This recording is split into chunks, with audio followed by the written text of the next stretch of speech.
Hello, this is Python Malayalam. Python Malayalamത്തിന്റെ മറ്റൊരു അധ്യായത്തിലേക്ക് കൂടി സ്വാഗതം.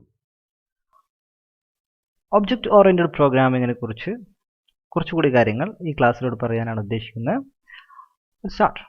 ഓക്കെ, നമ്മൾ പഠിച്ചു കഴിഞ്ഞൊരു കാര്യം ആദ്യമായിട്ട് പറയാണ്. For example, class human.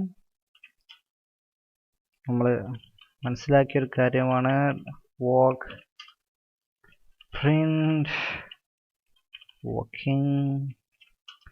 നമ്മളൊരു ക്ലാസ് ഉണ്ടാക്കി. ഇനി മറ്റൊരു ക്ലാസ് ഉണ്ടാക്കുകയാണ് ടീച്ചർ. അത് ഹ്യൂമൻ ക്ലാസിൻ്റെ സബാണെന്ന് പഠിച്ചു. അങ്ങനെ തൽക്കാലം പാസ് എന്നുള്ളൊരു വേരിയബിൾ ഇടാം. അങ്ങനെ നമ്മൾ ഫയൽ സേവ് ചെയ്യുന്നു. സേവ് ചെയ്തതിന് ശേഷം റൺ ചെയ്യുന്നു. റൺ ചെയ്യുമ്പോൾ നമുക്ക് ക്ലാസ്സും ടീച്ചറും ഹ്യൂമൻ ക്ലാസ്സും ടീച്ചർ ക്ലാസ്സും ഇപ്പോൾ അവൈലബിൾ ആണ്. നമ്മളൊരു ടീച്ചറെ ഉണ്ടാക്കുന്നു. Ali is equal to a teacher. Ali dot walk എന്ന് നമ്മൾ അടിച്ചു കഴിഞ്ഞാൽ എന്ത് സംഭവിച്ചു? 0% ആർഗ്. ഓക്കെ, നമ്മളിവിടെ സെൽഫ് ആഡ് ചെയ്യാൻ മറന്നു. അതാണ്. നമുക്കൊന്ന് റൺ ചെയ്യാം. Okay, Ali dot walk. Ali is not defined. Okay, again we forgot Ali is a teacher and Ali dot walk. Okay, walking. അപ്പോൾ അതിൽ നമുക്ക് എന്ത് മനസ്സിലായി? ടീച്ചറായിട്ടാണ് നമ്മൾ ക്രിയേറ്റ് ചെയ്ത്. പക്ഷേ ഹ്യൂമൻ ക്ലാസിൻ്റെ വാക്ക് എന്ന് പറയുന്ന ഫങ്ഷൻ എന്തിനുണ്ട്? ടീച്ചർ എന്ന് പറയുന്ന ഫങ്ഷൻ ഉണ്ട്. കാരണം എന്താണ്? അത് ഹ്യൂമൻ്റെ സബ് ക്ലാസ് ആണ്, ചൈൽഡാണ്. ഐസ് എന്ന് പറയുന്ന ടു എന്നൊരു ആർഗ്യുമെൻറ്റ്സ് കൂടി നമ്മൾ കൊടുത്തു കഴിഞ്ഞാൽ, ആർഗ്യുമെൻറ്റ്സ് പ്രോപ്പർട്ടീസ് കൊടുത്തു കഴിഞ്ഞാൽ അത് ഈസ് ഈക്വൽ ടു ടീച്ചർ എന്ന് കൊടുക്കുന്നു. അലി ഡോട്ട് ഐസ് നമ്മൾ കൊടുത്തു കഴിഞ്ഞാൽ 2 എന്ന് കിട്ടും. അപ്പോൾ എന്താണ്?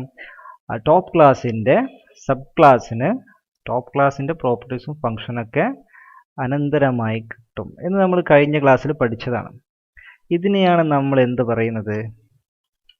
ഇൻഹെറിറ്റൻസ് എന്ന് പറയുന്നത്. Okay, inheritance. പാരന്റ് ക്ലാസ്സിൽ നിന്നും അതിൻ്റെ മെത്തേഡുകളും പ്രോപ്പർ ആട്രിബ്യൂട്ട്സുകളും സബ് ക്ലാസ്സിന് ഇൻഹെറിറ്റ് ചെയ്ത് കിട്ടുന്നു. ഇതിന് ഇൻഹെറിറ്റൻസ് എന്ന് പറയും. ഓക്കെ, ഇത് നമ്മൾ പഠിച്ചു. ഇനി നമ്മൾ പഠിക്കുന്നതാണ് മൾട്ടിപ്പിൾ ഇൻഹെറിറ്റൻസ്. മൾട്ടിപ്പിൾ ഇൻഹെറിറ്റൻസ് എന്താണ്? മൾട്ടിപ്പിൾ എന്ന് പറഞ്ഞാൽ എന്താ? ഒന്നിലധികം എന്നുള്ളതാണ്. ഓക്കെ, ഞാനത് മറ്റൊരു എക്സാമ്പിളിലൂടെ പറയാം. Example class 1. ക്ലാസ് 1 എന്ന് പറയുന്ന ഒരു സ്വതന്ത്രമായ ക്ലാസ്സാണ്. ആ ക്ലാസ്സിൽ സ്ലേറ്റ് എന്ന് പറയുന്ന ഒരു ഫംഗ്ഷൻ ഉണ്ട്. സങ്കല്പിക്കുക. Self print slate from class 1. Okay, അതാണ് പ്രിന്റ് ചെയ്യുന്നത്.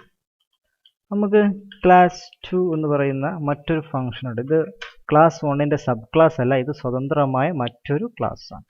ഓക്കെ, ക്ലാസ് 2-വിൽ നമുക്ക് സ്ലേറ്റ് ഉണ്ട്. 2ാം ക്ലാസ്സിലും സ്ലേറ്റ് ഉണ്ട്. Print slate from class 2. Okay, അതോടൊപ്പം ആ ക്ലാസ്സിൽ എന്തുണ്ട്? നോട്ട് ബുക്ക് ഉണ്ട്. സങ്കല്പിക്കുക.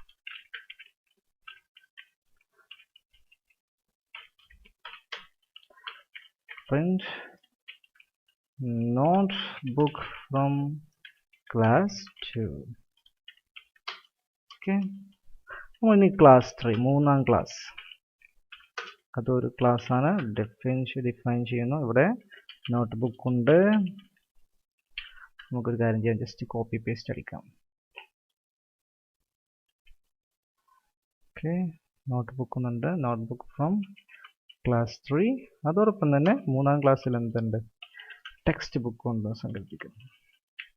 സങ്കല്പിക്കല്ല, നമ്മൾ റൈറ്റ് ചെയ്യുക. ഞാനിപ്പോൾ സങ്കല്പിക്കുക എന്ന് പറയും, പക്ഷേ എന്നിട്ടത് മുന്നിൽ എഴുതുകയും ചെയ്യും. ഓക്കെ, ടെക്സ്റ്റ് ബുക്ക് ഫ്രം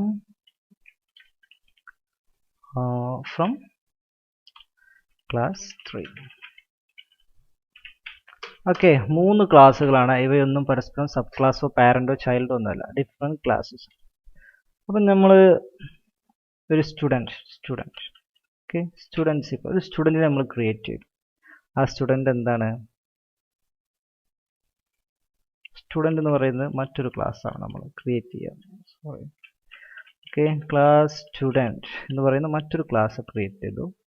ഈ ക്ലാസ് 1 എന്നുള്ളതിൻ്റെയും 2 എന്നുള്ളതിൻ്റെയും 3 എന്നുള്ളതിൻ്റെയും സബ് ക്ലാസ് ആണ് ഒരേ സമയം.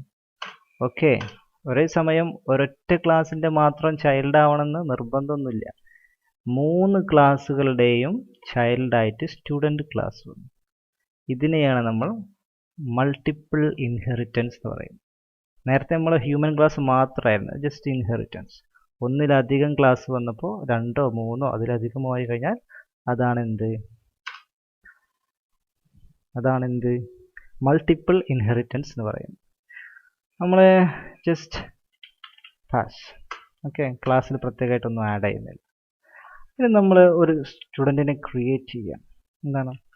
Appu equal to a student എന്ന് പറഞ്ഞാൽ അപ്പു ഒരു സ്റ്റുഡൻ്റ് ആണ് എന്നർത്ഥം. ഓക്കെ, നമുക്കിത് റൺ ചെയ്യാം. അപ്പോൾ റൺ ചെയ്തു. ഇനി നമ്മൾ അപ്പു ഡോട്ട് അപ്പു ആദ്യമായിട്ട് സ്കൂളിൽ വന്ന സ്റ്റുഡൻ്റ് ആണ്. അപ്പുവിൻ്റെ കയ്യിൽ നോട്ട്ബുക്കോ സ്ലേറ്റോ ഒന്നുമില്ല. ഓക്കെ, അപ്പോൾ അപ്പുവിനോട് നമ്മൾ സ്ലേറ്റ് കൊണ്ടുവരാൻ പറഞ്ഞു. അപ്പോൾ സ്ലേറ്റ് കൊണ്ടുവരാൻ പോവാട്ടോ. സ്ലേറ്റ് എന്ന ഫംഗ്ഷനെ വിളിച്ചു. നമുക്കറിയാം 1ാം ക്ലാസ്സിൽ സ്ലേറ്റ് എന്ന് പറയുന്ന ഫംഗ്ഷൻ ഉണ്ട്. 1ാം ക്ലാസ്സും സ്റ്റുഡൻറ്റിൻ്റെ പാരൻ്റാണ്. 2ാം ക്ലാസ്സിലും സ്ലേറ്റ് എന്ന ഫംഗ്ഷൻ ഉണ്ട്. 2ാം ക്ലാസ്സും സ്റ്റുഡൻറ്റിൻ്റെ പാരൻ്റാണ്. 3ാം ക്ലാസ്സിലില്ല. 3ാം ക്ലാസ്സും പക്ഷേ പാരൻ്റാണ്. അപ്പോൾ ഏത് ക്ലാസ്സിൽ നിന്നാണ് സ്ലേറ്റ് കൊണ്ടുവരിക എന്നുള്ളതാണ് ചോദ്യം.